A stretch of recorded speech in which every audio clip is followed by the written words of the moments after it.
今仔日确诊的病例数2万多例，有这个基层诊所的医生讲，这波的疫情大部分拢是轻症，大约是占99.6%。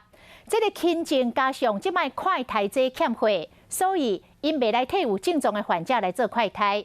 甚至佫传出讲，因为即摆医护人员真欠，所以有这个医护人员确诊嘛无来通报，都惊后续的调查甲控制人力会欠愈多。这台北市医师职业工会秘书长讲，千万唔通惊骹手无够，都来隐瞒着这个医护人员确诊，安尼是会互疫情愈严重。中华大城乡的美芳国小开始自6岁到11岁半剂莫德纳，全校40位学生，超过50成的人住。深呼吸哦。好咯，对啊。手有什么感觉？好痛。囡仔组预防社增加保护力，若是得到病毒，嘛较袂病较伤严重。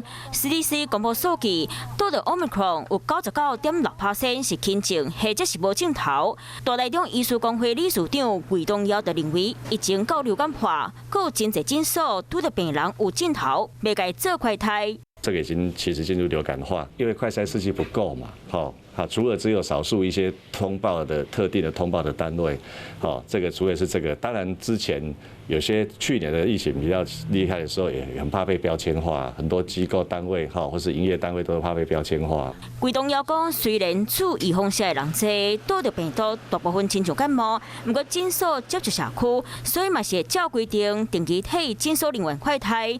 即马说传出有医护人员家己得到病毒，可能未通报。有越来越多的医护人员在社区或在职场上面染疫确诊，而没有办法继续工作，他们的同事同样的也可能会被匡列，不能继续上班。这样子的状况也导致呢，原本就已经血汗过劳的医疗职场更加陷入一个恶性循环。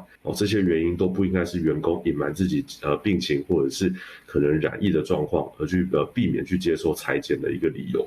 卫福部在1809年1月15日时，已经公告严重特殊传染性肺炎是第5类法定的传染病。根据传染病防治法，确诊无通报，相关可能会扣罚9万到45万。华视新闻看起来，赶快订阅我们的华视新闻 YouTube 频道，欢迎按赞、订阅、开启小铃铛，最新最及时的资讯要提供给你。